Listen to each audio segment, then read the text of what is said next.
राजस्थान की भजनलाल सरकार ने किसानों की खुशहाली की ओर बढ़ाया है ऐतिहासिक कदम। साथ ही भजनलाल शर्मा की सरकार ने 1.5 साल में रचे हैं कृषि विकास के नए कीर्तिमान, जिसके अंदर 32,164 फार्म पॉन्ड का निर्माण का अनुदान किया है। साथ ही पिछली सरकार से ज्यादा काम सिर्फ 1.5 साल में किया, जिसमें 7,465 डिग्गियों के लिए सहायता राशि वितरित की गई है। साथ ही 25,787 किलोमीटर सिंचाई पाइपलाइन, साथ ही 77,000 से अधिक किसान लाभान्वित हुए हैं इससे। और बताया जा रहा है कि 25,400 किलोमीटर तक की तारबंदी, जिसमें 286 करोड़ रुपए का अनुदान मिला है और फसलों को जानवरों से इससे सुरक्षा दी जाएगी। साथ ही 12.86 लाख मृदा स्वास्थ्य कार्ड वितरित किए गए हैं।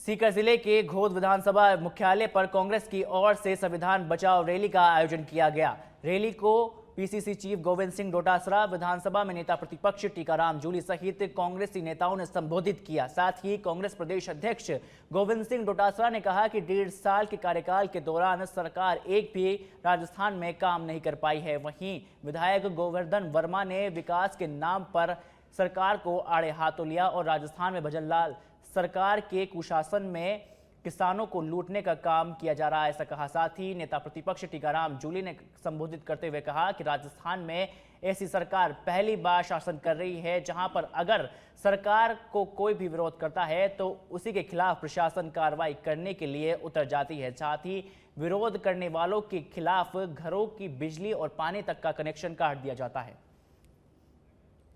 कितनी कराई, कम कराई, एक पर्ची आई वो भी उल्टी आ गई, कमजोर आ गई। कहाँ कराई भर्ती की बताओ ना, कितनी भर्तियां हो गई? एक टीचर लगाया हो तो बता दो। आज 1.25 लाख टीचर के पद खाली हैं पूरे प्रदेश में, एक भी कराई हो तो बता दो।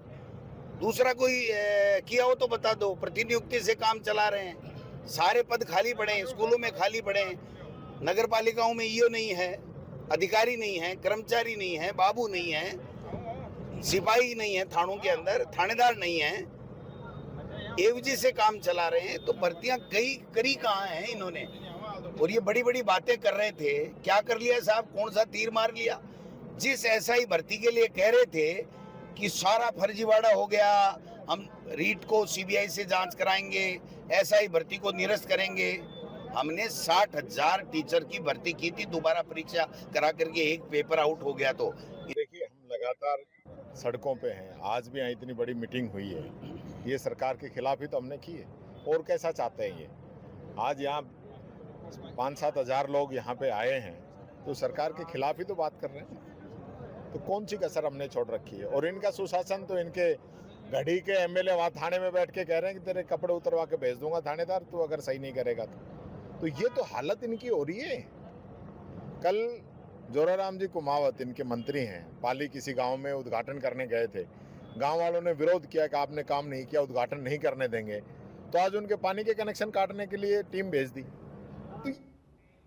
जोधपुर में तेज बारिश के बाद धसी है जमीन, जहां तेज बारिश के दौरान पावटादित्य पोल में धस गई है जमीन। साथ ही जमीन धसने से मकान की दीवार भी गिर चुकी है, जिसमें गनीमत रही कि किसी भी प्रकार की कोई जनहानि नहीं हुई। पीएचडी विभाग ने पिछले कई दिनों से यहां लगातार नाला खोद रही है। साथ ही दीवार गिरने से 2 पहिया जो वाहन है वो भी यहां दब गए हैं। साथ ही बताया जा रहा है कि किसी भी प्रकार का जो बड़ा हादसा है वो यहां होने से टला है। तो देखिए, ये तस्वीरें जोधपुर से है, जिसमें साफ तौर पर देखा जा सकता है कि किस तरह से जो तेज बारिश के बाद है जमीन धंस गई।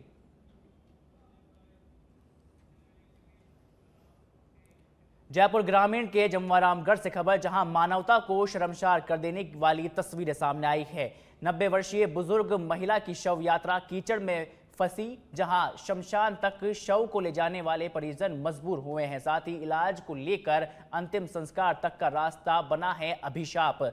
शंकरपुरा गांव की बदहाली पर ग्रामीणों का जो गुस्सा है वो फूट चुका है, जहां बारिश में दलदल बना है शमशान मार्ग। अब सवाल है कि आखिरकार इस पूरे शमशान मार्ग की ही नहीं, इस पूरे मामले को लेकर आखिरकार जिम्मेदार कौन है?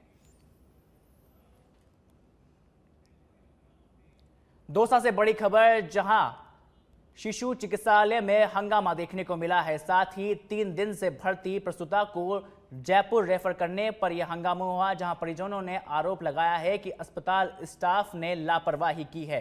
हालात बिगड़ने पर आनन फानन में एम्बुलेंस में जयपुर के लिए रवाना कर दिया, तो वहीं अस्पताल स्टाफ का कहना है कि हालत बिगड़ने पर जयपुर भेजा गया है।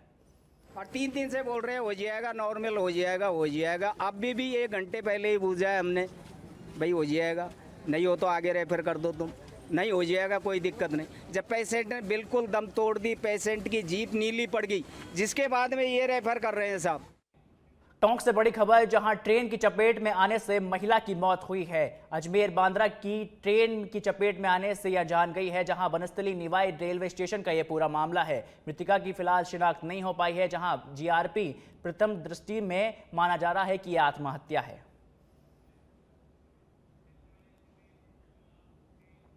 छत्तीसगढ़ के जांजागीर चंपा से यह खबर है, जहां 1 साल की बच्ची का अपहरण हुआ है। घर में सोई थी यह बच्ची, जहां धाराशिव गांव का यह पूरा मामला है। साथ ही पमगढ़ पुलिस अब मौके पर पहुंची है।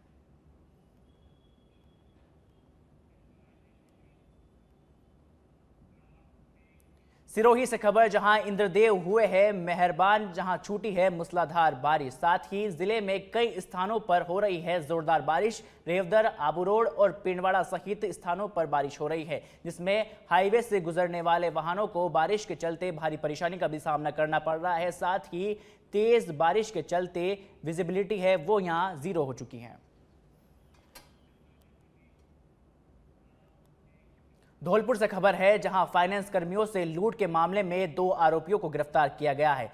एक फाइनेंस कर्मी से कट्टे की नोक पर लूटे थे 56,000 रुपए। साथ ही पुलिस ने 2 बाइक और लूट की जो राशि है वो यहां बरामद कर ली है। रतनपुरा के पास बाइक रुकवाकर लूट की वारदात को यहां अंजाम दिया गया था, जिसमें प्रदीप अजीत रतनपुर बसेड़ी निवासी है और दोनों आरोपी को फिलहाल पुलिस ने गिरफ्तार कर लिया गया है। साथ ही बसेड़ी थाना प्रभारी ब्रिजेश कुमार के नेतृत्व में यह कार्रवाई को अंजाम दिया गया। झालावाड़ के खानपुर से खबर, जहां तालाब में डूबने से युवक की मौत हो चुकी है। मृतक बंटी मेघवाल था, देदिया गांव का निवासी, जहां नहाने के दौरान गहरे पानी में डूबने से यहां मौत हो गई है। जहां सूचना पर मौके पर पहुंची है खानपुर थाना पुलिस, जहां पुलिस ने एसडीआरएफ टीम की मदद से शव को बाहर निकलवाया। साथ ही खानपुर थाना क्षेत्र के देदिया गांव तालाब की ये पूरी घटना बताई जा रही है।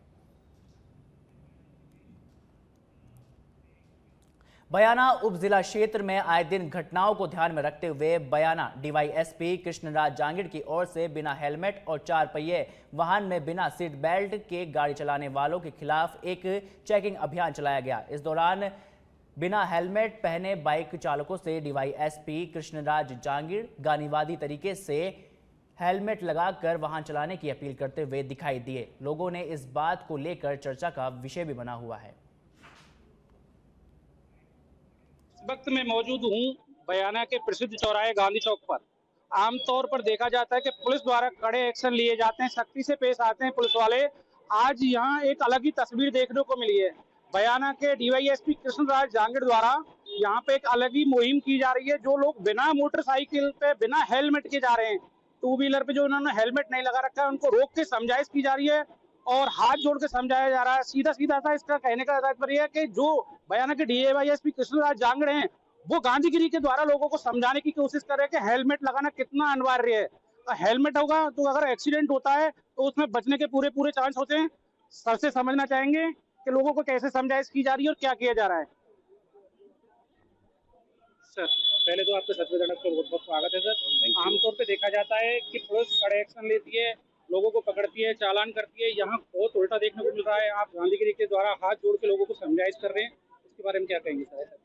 लक्ष्मीकांत जी, सबसे पहले तो मेरा मानना ये है कि ग्रामीण अंचलों में सामान्यतः लोगों को जो है कानूनों का ज्ञान थोड़ा कम होता है। तो पहली कोशिश हमारी ये है कि जो बढ़ते एक्सीडेंट हो रहे हैं और जो घटनाएं बढ़ रही हैं, उनको रोकने के लिए पहला काम हम जो है समझाइश के थ्रू करेंगे। उसके बाद सख्ती भी बरतेंगे। लेकिन जब एक बार लोगों में ये समझ आ जाएगी, ये जब एक अवेयरनेस होगी कि उनको रूल्स को फॉलो करना है और रूल्स फॉलो ना करने पर जो है उनके खिलाफ कार्रवाई भी की जा सकती है, उसके बाद हम सख्ती से काम भी लेंगे। सर, एक चर्चा का विषय बना हुआ है कि आमतौर पे देखा जाता है इतने ओहदे पे होने के बावजूद भी हाथ जोड़ के गांधीगिरी से आप समझा रहे हैं लोगों में। इस चीज का चर्चा है कि ऐसे हमने डीवाईएसपी बहुत आए देखे पर ऐसा किसी ने नहीं किया। इस बारे में क्या कहेंगे सर आप? देखिए, मेरा मानना है कि जिस क्षेत्र में हम रह रहे हैं और उस क्षेत्र में अगर किसी भी प्रकार की कोई घटना होती है तो उसकी अंततः जो एक जिम्मेदारी है वो एक अधिकारी की होती है। और चूंकि ट्रैफिक व्यवस्था से लेकर के लॉ एंड ऑर्डर से लेकर के अन्य जो कई सारी चीजें हैं, चाहे वो क्राइम हो, चाहे लॉ एंड ऑर्डर की सिचुएशन हो, ये सभी जो है हमारे जो कार्य क्षेत्र में आती हैं और इनको प्रभावी तौर से इनको एक बेहतर स्थिति में लेकर के आना हमारा एक कर्तव्य है। तो ये इन प्रकार मेरा मानना है कि उसको कैसे भी करके हम एक सुधार की स्थिति में लेकर के आए और उस दिशा में मैंने एक ये नई पहल की है। और मेरा मानना है इसका इफेक्ट जो अपन सख्ती से कार्रवाई करते हैं उससे कहीं ज्यादा मुझे देखने को मिल रहा है। आमतौर पर देखा गया है, लोग हैं तरह तरह के कह रहे हैं कि सर आए हैं बहुत हैं और सर्किल इंचार्ज हो आप, और सर्किल इंचार्ज बतौर होता है जैसे फैमिली में एक पिता होता है, वो अपने बच्चों को देखता है। इस बात से लोग कह रहे हैं कि सीओ साहब जो समझाए इसकी कोशिश कर रहे हैं, एक पिता बतौर हाथ जोड़कर। ऐसी तस्वीरें बहुत कम देखने को मिलती हैं सर। तो लोगों जो आपके बारे में चर्चा चल रही है उस चर्चा के बारे में कुछ सर। अच्छा लगता है कि अगर लोगों को ये चीज समझ में आ रही है कि एक अधिकारी अगर उनसे हाथ जोड़ करके विनती करके और निवेदन करके अगर कोई कार्य करवाना चाह रहा है जो उनके ही भले का काम है, जो शायद उन्हीं को किसी प्रकार की दुर्घटना से बचाता है और कानून व्यवस्था को लागू करने में ये सक्षम बनाता है, तो मुझे लगता है कि ये एक अच्छा प्रयास है। और अगर लोग ये समझ पा रहे हैं तो मैं कहीं ना कहीं अपने आप को अपनी इस पहल में जो है सफल मानता हूँ। ये थे बयाना के डीवाईएसपी कृष्णा जांगिड़, जिन्होंने एक नई मुहिम के द्वारा लोगों को बिना हेलमेट के जो बाइक सवार निकल रहे थे उनको समझाइश की है गांधीगिरी के बतौर। लोग हैं यहाँ, उनसे बात भी करेंगे और उनसे बात करने पे लोगों ने उनसे बात भी की है हमने, तो उन्होंने बताया कि ऐसा पहली बार हुआ है जो इतने बड़े ओहदे पर होने के बाद भी अफसर हाथ जोड़कर ये कार्रवाई कर रहा है। सच में लड़क के लिए लक्ष्मीकांत वारासर। भरतपुर जिले के हेलाना कस्बे में पुलिस विभाग और जनप्रतिनिधियों की प्राथमिकता पर बड़े सवाल खड़े हो चुके हैं, जहां यहां थाना प्रभारियों के भवन की मरम्मत के लिए 5 लाख रुपए का बजट स्वीकृत हो गया है, लेकिन वर्षों से जर्जर पड़े सिपाही आवास और थाना भवन है। जानकारी के अनुसार थाना प्रभारियों के लिए बने भवन की मरम्मत कार्य शुरू हो चुकी है, जबकि 1997 में बने सिपाही आवास और मुख्य थाना भवन टूटे फूटे हालात में पड़े हैं। इन भवनों की हालत इतनी खराब हो चुकी है कि पुलिसकर्मी इसमें रहने के लिए भी कतरा रहे हैं। हैरानी की बात यह है कि इन खस्ता हालत के भवनों में अब इंसानों की जगह बंदरों ने डेरा जमा लिया है।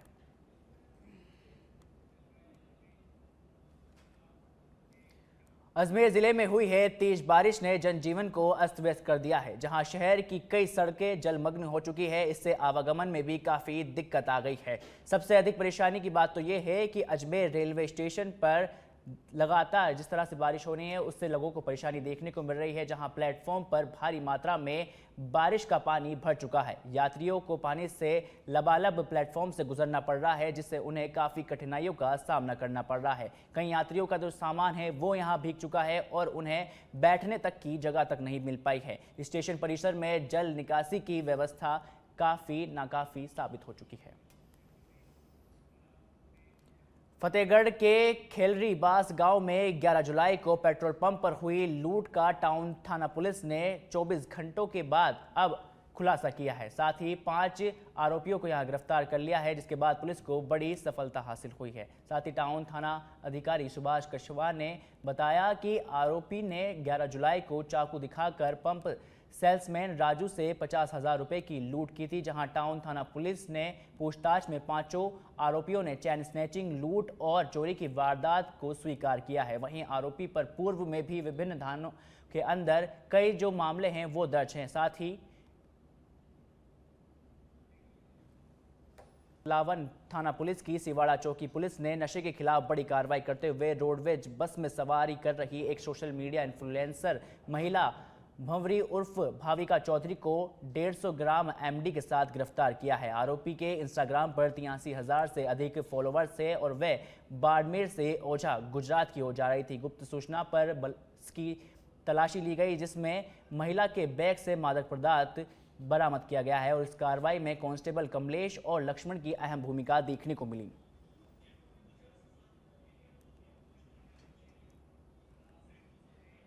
दौसा के ग्राम भांवता भांवती में स्टेट हाईवे पर भरे बरसाती पानी की निकासी की मांग को लेकर धरने पर बैठे ग्रामीणों व स्कूली छात्र छात्राओं का धरने का दूसरा दिन भी लगातार जारी है, जहां शनिवार को मौके पर पहुंचे प्रशासन के लोगों ने समझाइश की, लेकिन ग्रामीण पानी की निकासी की स्थायी व्यवस्था नहीं होने तक धरने पर बैठे रहे। धरना स्थल पर पहुंची राजस्व टीम के नायब तहसीलदार आभानेरी अंगद लाल नावरिया, साथ ही गिरदावर अनिल शर्मा, पटवारी विनोद कुमार मीणा ने ग्रामीणों को समझाने का प्रयास किया, लेकिन वे पानी का स्थायी समाधान नहीं होने तक धरना समाप्त नहीं करने की बात पर अड़े हुए हैं। भरतपुर जिला पुलिस अधीक्षक मृदुल कच्छावा के निर्देशन पर चलाए जा रहे विशेष अभियान के तहत वांछित अपराधियों की धरपकड़ अभियान के बाद थाना हेलाना पुलिस को बड़ी सफलता हासिल हुई है। वृत्त अधिकारी भुसावर धर्मेंद्र सिंह आरपीएस के निर्देशन पर कार्रवाई करते हुए पुलिस ने नाबालिग से दुष्कर्म के आरोपी को गिरफ्तार किया है। टोंक के देवली से खबर, जहां लोक परिवहन बस चालक और परिचालक के साथ लाठी डंडों से हमला किया गया है, जहां मारपीट में चालक और परिचालक गंभीर रूप से घायल हुए हैं। कार में सवार होकर आए थे आधा दर्जन बदमाशों ने यहां मारपीट की है, जहां देवली शहर के होटल गोविंदा के पास की ये पूरी घटना है। मैं जयपुर से गाड़ी लेके देवली आ रहा था, तो मेरे गाड़ी के आगे देवली एंटर होते वहाँ से एक गाड़ी आगे लगी, इनोवा गाड़ी। उनने मेरा गाड़ी यानी कि गोविंद होटल के नाम पे इनकी गाड़ी आगे लगा के 5-7 लड़के उसमें से उतरे। उन्होंने हमारे साथ कंडक्टर के साथ और ड्राइवर के साथ दोनों के साथ मारपीट की, मेरा फ़ोन तोड़ा, मेरी जो पैसे के बुकिंग के 20-25 हज़ार रुपये वो लेके फरार हुए और हमारे साथ गाड़ी फोड़ दी। मारपीट खाजवाला में विद्युत लाइनमैन के लगा है करंट, जिसको गंभीर स्थिति में अस्पताल पहुंचाया गया है। साथ ही बीकानेर के लिए भी रेफर कर दिया गया है, जहां संविदा कर्मी कर रहा था 11 केवी लाइन पर काम, जहां खाजवाला के 13 केवाईजी के पास की ये पूरी घटना है।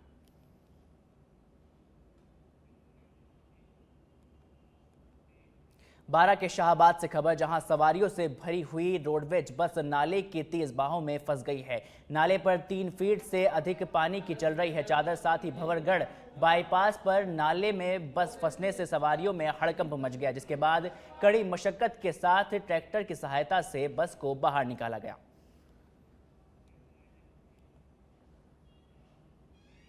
नागौर के मेड़ता सिटी से खबर, जहां रियानबाड़ी में बजरी खनन विवाद का मामला है, जहां लीज धारकों ने मेड़ता में प्रेस वार्ता की है। व्हाट्सएप ग्रुप के जरिए 7 जुलाई की घटना को अंजाम देने की जानकारी दी गई थी, जहां लीज धारक सुशील और नमन ने बताया कि वो सब चैट और वीडियो के साथ ही ग्रुप चैट में उपद्रव और हिंसा के लिए उकसाने का आरोप लगाया, जहां पुलिस और प्रशासन ने उपद्रवियों पर कार्रवाई की पुलिस से मांग की है।